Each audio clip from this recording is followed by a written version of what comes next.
Okay, so welcome back. We are looking at the last video, last module for the second week, which would be lecture 10. And in this lecture, we will be looking at global and Indian data of plastic waste pollution. We have seen some of this data already in the previous module. So there will be some similar information, and then there will be certain newer information up there as well. And with this video, we'll cover our second week of the material, which is, if you remember, the concept that was focused on this particular week was looking at the plastic waste sources, whether it is coming, what are the different sources of plastic waste, what is the production data or generation data, how much plastic waste is actually generated, and looking at the global picture as well as the Indian picture. So we saw some global picture already, so we'll see some more, and then we'll talk about some of the Indian statistics, the Indian data of plastic waste production. So continuing with our global data in terms of the plastic waste, this particular graph here, we are looking at the global primary waste generation in million metric tons according to polymer type. So different sources, different types of information, but one thing you will see from all these different slides are that the trend is very similar.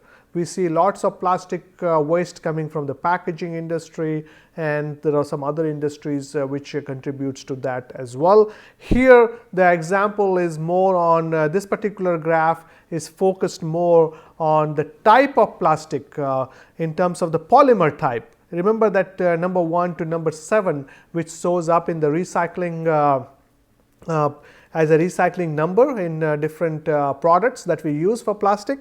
So as if you look at different types of plastic, again the number 1 sources are kind of so we see that LD and LDPE, then HDPE, then polypropylene, and these are as per metric ton. So metric ton is weight, and for plastic is one type of material, and which is when you look at from a weight perspective or when you look at from a volume perspective, since some plastics are very low density, so they have lots of volume, but when you weigh them, they are not that much. But since their volume is more, it kind of you see them and you feel like, oh, there are so much of film plastic out there. Yes, there are a lot of film plastic out there, but if you compare that to LDPE, HDPE or polypropylene, they are actually much less. And the PET, then as we go up, you can see the different types of plastic. We have polystyrene, polyvinyl chloride, which is a PVC pipe, PET, which is the water bottle, then PUR, polypropylene, and others are total additives and all that. So as you can see, most of it is LDPE, HDPE, and polystyrene. Polystyrene is the styrofoam as well, which is used a lot in packaging industry. So a lot of plastic waste generated. Again, this data is from 1950 to 2015. So that's a lot of data for 65 years of primary plastic waste generation in metric ton for different types. And as for the if you look at some of this newer data, or if you can break it down to different years, you will find that actually the plastic type of plastic is much less in for the different type of, where you will find that your graph will change a little bit when you look at different time duration. Sorry. Now this particular picture, well, again from the global perspective, which includes the Indian data as well. Here the per capita waste versus GDP per capita. Again, those of you who have taken solid waste, you remember that as the GDP of the country increases, the waste production increases. And we saw that in the previous discussion as well, when we look at the China, Africa, those countries, as opposed to European and American countries, the per capita plastic waste generation was much higher. Because wealthier the country, more the packaging material, more the waste generation, more throwaway society as well. But some of those countries also has better waste management system. So if you look at the per capita waste as compared to GDP, versus GDP. This is 2010 values. Per capita plastic waste generation rate measured in kilograms per person per day versus the GDP per capita measured in 2011 international dollar. So as you can see, per capita plastic waste is in our y-axis, GDP per capita. GDP is also given per capita, like purchase parity basis, PPP. So this work was again published in Gemback et al. And the World Bank data. You will see here that and the different colors have been shown. Africa has been shown in blue, Asia in maroon, Europe in yellow, North America in dark green, Oceania, which is Australia, New Zealand in purple, and South America in light green. So you can see that as per higher GDP and higher plastic waste produced, Kuwait is right there up there. So Kuwait, that's the Kuwait. You may not be able to see it in that screen right here. I'm sorry for that, but you will be able to see it in your PowerPoint when you give you the handout. You should be able to see those pretty clear because they are okay. But since it's being projected on the screen, you may not be able to see that very clear over there. But that's Kuwait, which is a very high. Then Antigua, Barbuda, and if you look at the other side, which is a very low waste produced and low GDP as well. Per capita, Mozambique, Dominican Republic of Congo, Liberia, Haiti. Haiti is right there. Bangladesh, although produces quite a bit, but the GDP is much less. Lot of mismanagement of waste. And United States produces a lot right there. United States, Macau, Hong Kong, Netherlands, Germany. So these are rich countries. Rich countries are right here actually. Most of the rich countries are showing up over here, and as you can see, many of these rich countries. This is? It's a beautiful graph actually. If you as you go up, you see that many of these countries are rich, but there are some countries which have programs in place which helps and is producing less plastic waste. So, for example, here in Sweden, or Canada, or Singapore, Japan, they produce much less plastic as opposed to as compared to say United States, Germany, Bahamas, Seychelles, Hong Kong, Netherlands, and other countries. Kuwait is of course on the top. In middle, in terms of per capita plastic waste generation, and the value in the circle that you see over there is circle kind of gives you an indication of total plastic produced. So that's why you see a huge number for India and China because our population are huge. And India is kind of in the middle in terms of our GDP, and per capita plastic waste production is very low. But since you multiply it by 1.3 billion people, you see a bigger bubble. Similarly, China per capita waste production is higher than India. It's more than 0.1 kg per person per day. But again, you have to multiply it by 1.4 billion people, which is the Chinese population. And Chinese GDP is also much higher than Indian GDP. So that's why you see over here, China it kind of sits right there, over there. Then we have South Africa, Maldives, Sri Lanka. So pretty interesting graph in terms of per capita plastic waste production versus GDP. Higher the GDP of the country, if you look at it, there is a tendency of kind of going things up. More the GDP, more the waste that is being produced. But there are countries in place which are producing much less as well, and there are some countries over there. So if you do a base fit line, kind of will be something like that, which will kind of correlate that higher the GDP, higher the waste, which is a well-known, well-established data, well-established correlation we see for other waste stream as well, including for municipal solid waste that we have seen in previous discussions in different courses too. So if you look at the total waste and in terms of the total waste, which is the outer circle, then the plastic waste, which is the inner circle in the European Union. So, if you are just this particular one, we are focusing on European Union, and then try to look at their economic activity, and the economic activity in terms of the manufacturing, mining and construction, gas, electricity, water supply, services, household, agricultural, forestry and fishing.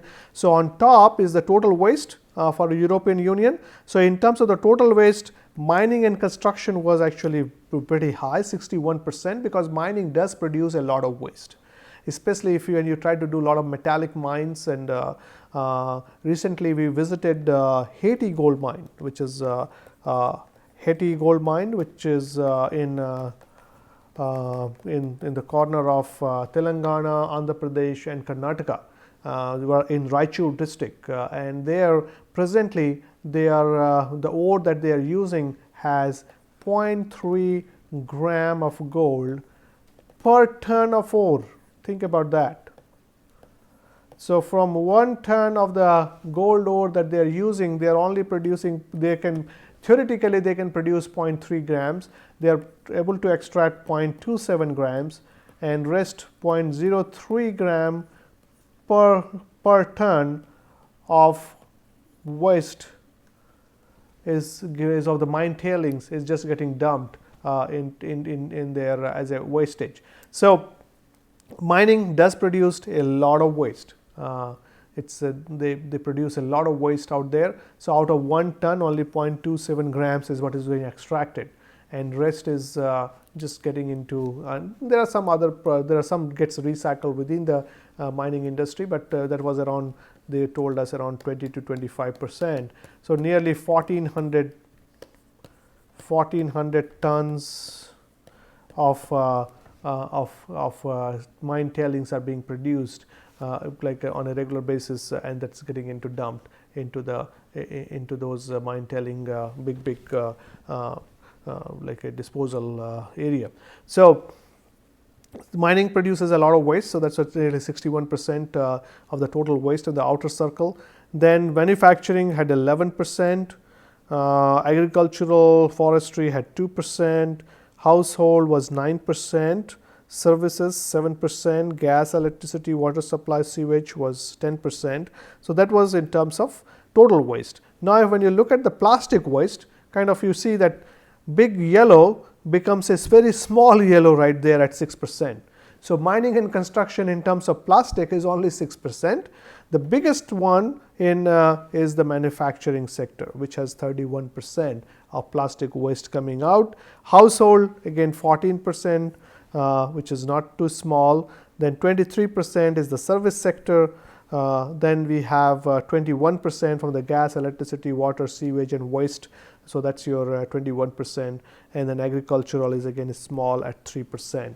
So, a lot of this is kind of gives you an idea of what is the total waste produced from what's the different stream, and in compared to that, how much is plastic waste, what are the sources of plastic waste in European Union.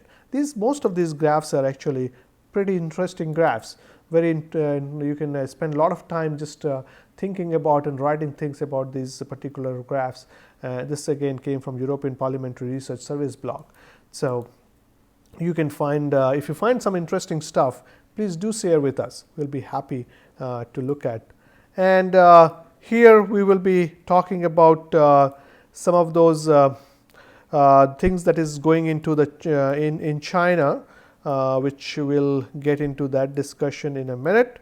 So, let us look at how things, because the Chinese ban was one of the biggest thing that has happened in recent times, in just less than a year, April of 2018, when China has decided that it is not going to take any more dirty plastic waste from other countries. In fact, we have in one particular week, we will be talking about that in great detail, what is known as the China sword policy.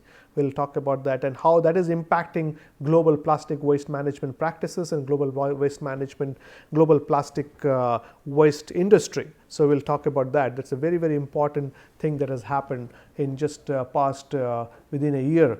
So, Before that, this particular graph is showing us the data from 2016, that plastic that was exported to China by top 10 exporting countries in 2016. And as you can see, if you look at the top 10 countries, around total plastic coming to China was 7.13 million tons. So this much of plastic waste was coming to China. Quantity of recycled plastic waste exported to China, measured in tons per year. Top 10 countries was around 5.45. So if you look at the percentage wise, nearly more than 80%, around 80%, 75 to 80%.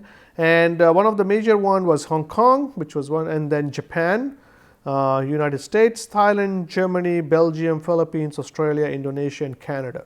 So that's where things were coming to China from these countries. Now, what is happening in the global world today is, once these plastic waste gets into what is known as the material recycling facility, MRF, which again, those of you who have taken solid waste, you can possibly understand it much better, but others can get, I'll try to just explain it briefly too. Material recycling facility is the place where the waste is taken and different potentially recyclable materials are separated. So plastic is also separated, and then it's a plastic material. It's not a plastic waste anymore, although we are calling it plastic. That's why we call plastic export, of plastic waste exported, but waste which was exported for the purpose of recycling. So it was essentially a plastic material.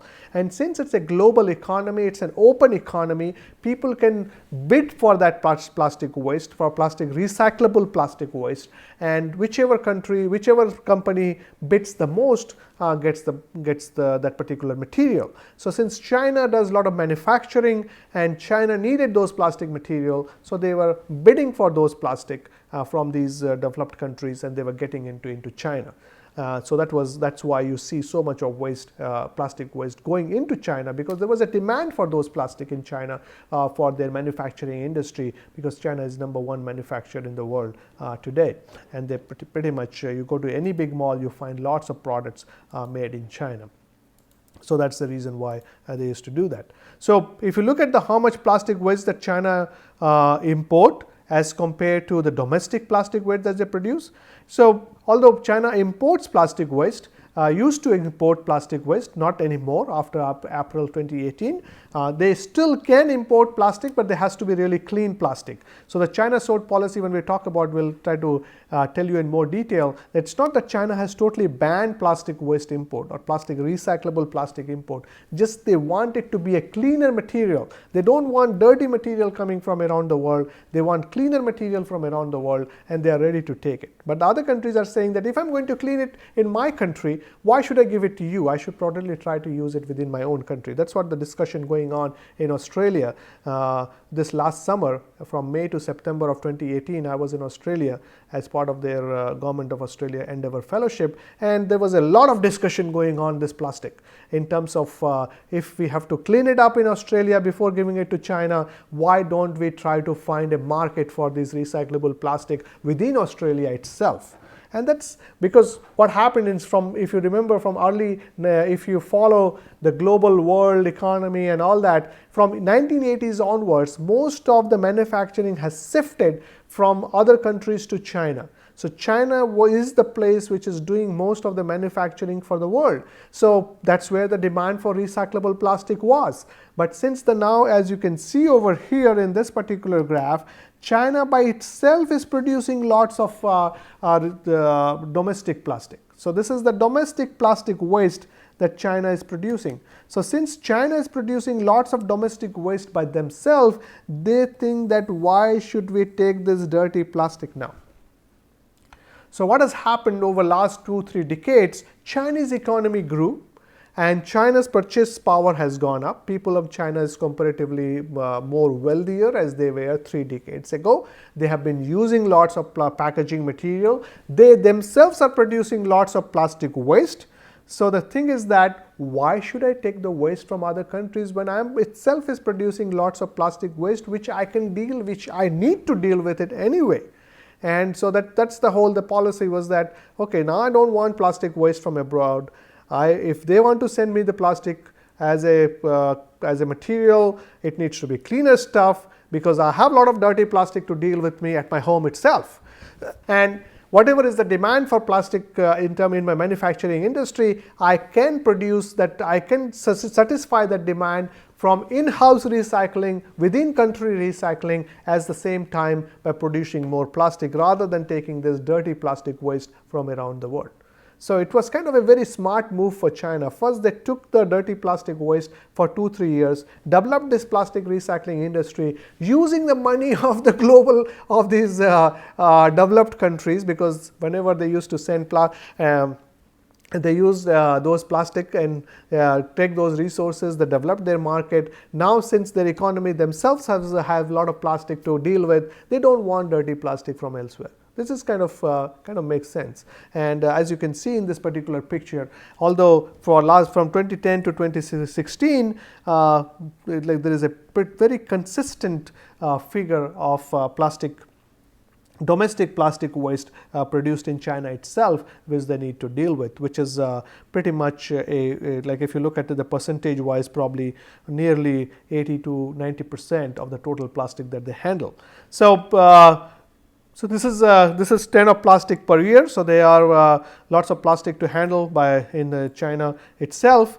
Now, if you look at the industrial sector where plastic is coming from, again global plastic waste generation measured in ton per year, again 2015 data. Packaging is the number one. Then other sectors, textile, consumer transportation, electrical, kind of same thing that we have seen earlier.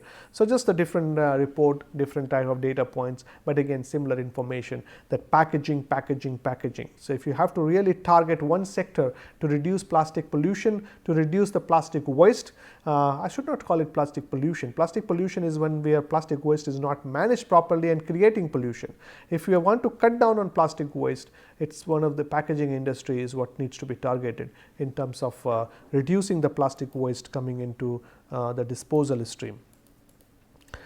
And global mismanaged plastic by region in 2010, where we saw a lot of plastic being mismanaged. This is the share of global mismanaged plastic waste by region in 2010. This is measured at the total mismanaged plastic by population within 50 km of coastline, therefore defined as high risk of entering the ocean. Mismanaged plastic waste is defined as plastic that is either littered or inadequately disposed. Inadequately disposed waste is not formally managed and include disposal in dumps or open uncontrolled landfill where it is not fully contained. Mismanaged waste could eventually enter the ocean via waterways, wastewater outflows, or transport by wind or tides. So East Asia and Pacific was nearly 60%, South Asia 11%, Sub-Saharan Africa, North Africa, Latin America and Caribbean, Europe and Central Asia, North America was close to 1%. So again, this is the global mismanaged plastic which they are looking at in 2010 of how the places where the waste management infrastructure was not that much evolved, those places you see more chances of plastic getting into the ocean. Now, mismanaged waste, if you look at the mismanaged waste as a percentage of global total in 2010, and similarly we'll look at the other ones as well. Just let me fix this a little bit because that's kind of getting covered in my other stuff. So this should be good. So if I can, so we were looking at mismanaged waste as a percentage of global total. This is 2010. This is the data that was collected. Some of them are primary, some of them are secondary data. This is the global layer of mismanaged plastic waste derived from a given country. So this is coming from a particular country. Mismanaged waste again is material that is either littered or inadequately disposed. Mismanaged waste could eventually enter via waterways, outflow, and all that. So here they have in terms of the percentage, what is the percentage of waste getting mismanaged. So as darker the color, you see more the waste, close to 30%. Very light yellowish to dark yellowish to finally to purple, to finally to magenta color, where is dark magenta is 30%. So, China, some of the countries in this this islands over there is close to 30%, and India would be sometime around 25, like around 5%. India, Pakistan, Bangladesh, and though Burma and those countries are in the range of 5%. And if you look at in North America is kind of 0.5 to 1%, and near South American some of the countries are between 2.5 to 5%. So, it kind of gives you a picture of how much this is, gives a picture of the percentage waste like in terms of the global total. So, global share of mismanaged plastic waste coming from a particular country. So, nearly 30% of the waste is coming from these countries, which you see the dark magenta color. Around 5% is coming from the Indian scenarios, where we are getting around 5% of the mismanaged plastic coming from the Indian scenario. So, that gives us a picture of mismanaged waste coming from different countries. And and that was for 2010.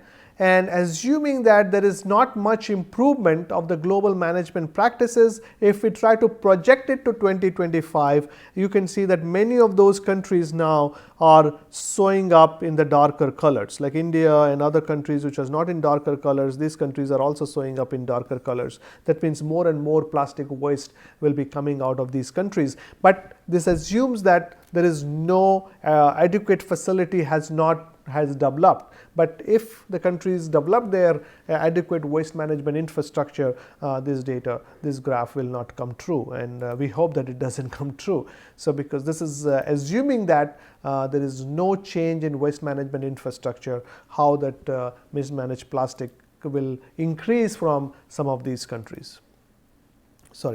So, mismanaged plastic versus coastal population. As you can see that people which is here talked about mismanaged plastic. This graph shows total mismanaged plastic waste versus total coastal population. Coastal population is the population within 50 kilometers of a coastline. India has a huge coastline, so that's why we kind of we have a lot of population along the coastline, and you see right there. And mismanaged waste is a material that is either littered and inadequately disposed. Same definition that was earlier. So, as you can see, as the coastal population is increasing, mismanaged plastic waste is also increasing, which is because more and more people are there. So, you kind of see a kind of correlation right there. So, as more and more coastal people, more per capita waste generation is of course get multiplied by the population. So, you see more and more waste that is being produced. Some countries which has a lot of population like India and China, Philippines, those Japan, you start seeing them much higher waste coming into mismanaged plastic waste coming into the ocean from them. Per capita, again the same thing, per capita mismanaged plastic waste versus GDP per capita. So, if you put the GDP per capita as compared to per capita mismanaged plastic waste, earlier we had the similar graph where we had the per capita total waste produced. Now, if you look at the per capita mismanaged plastic waste as opposed to GDP, this gives you a very wonderful, this is a kind of a graph like you see a nice thing over here, kind of something like this. Why?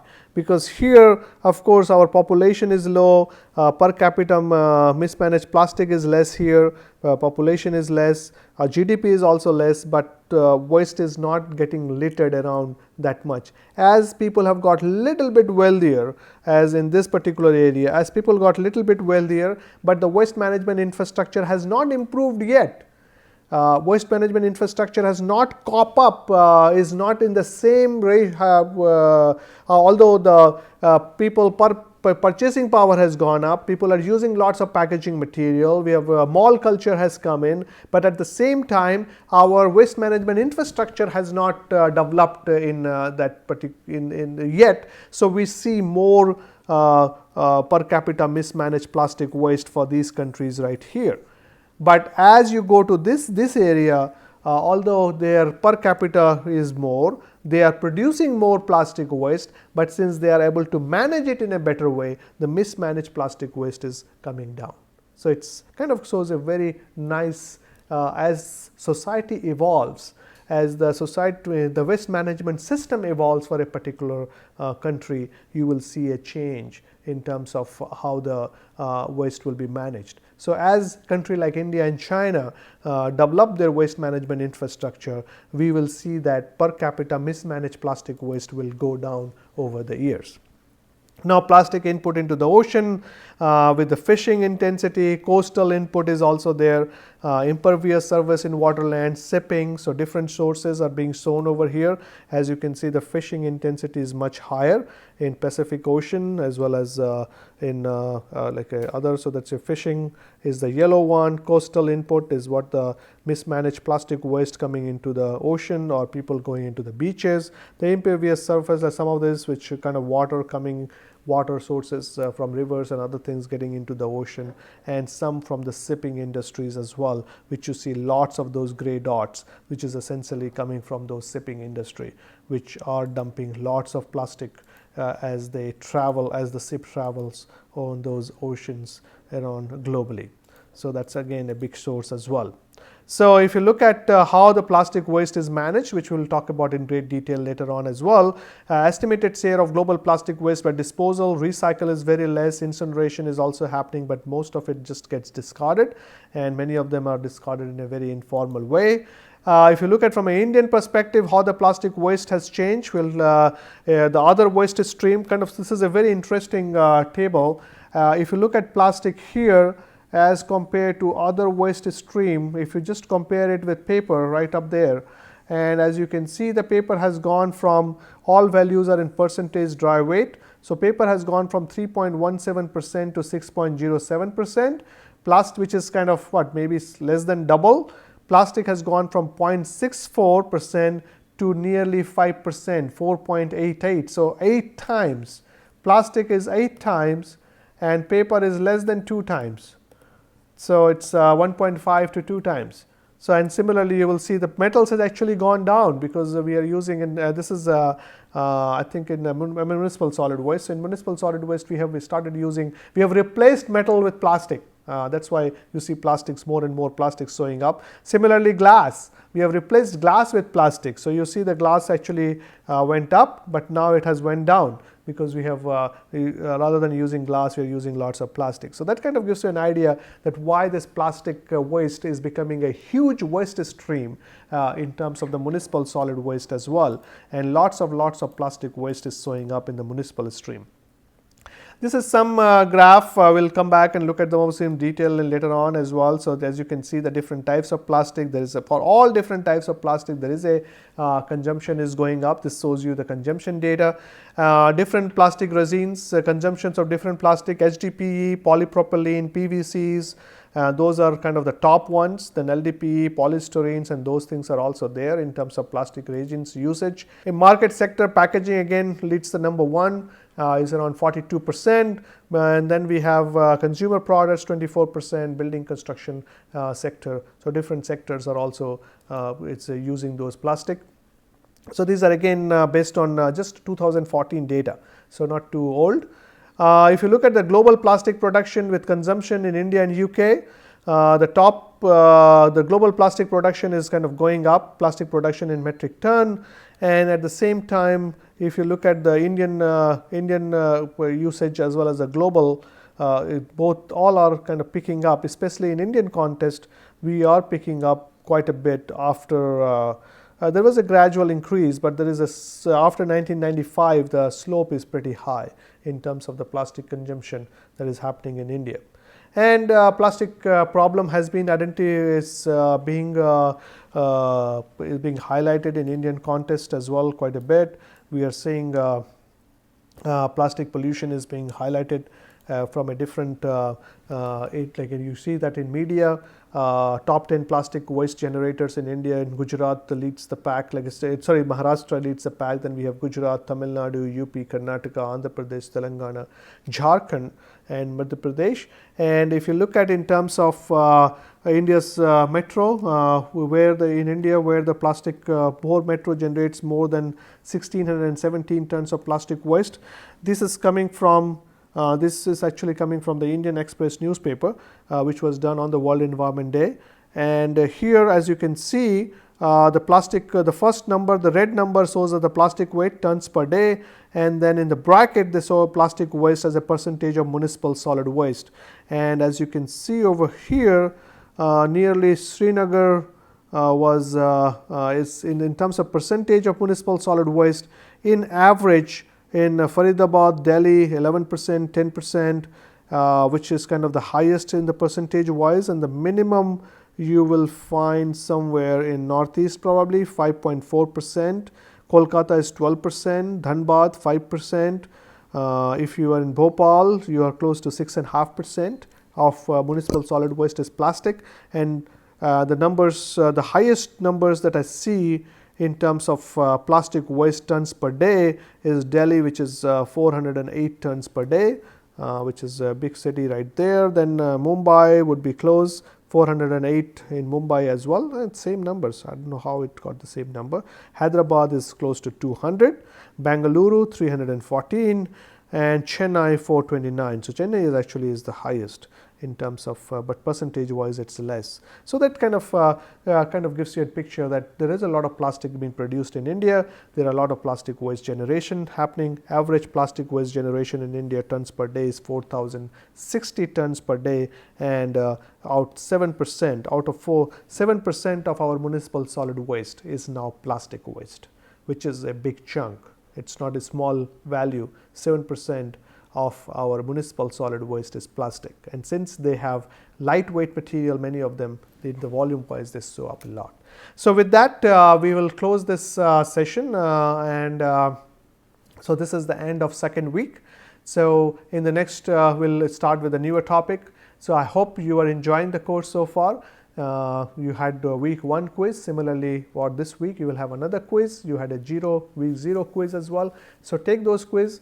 And those of you familiar with NPTEL system, you know that quizzes are very important for your assessment, and I would encourage all of you to take exam as well. So you should register for the exam and take the exam too to get the certificate for this course. Again, thank you for taking this course, and I hope you are enjoying it, and we'll continue this exciting journey of this plastic waste management into week 3 from the next video. Thank you.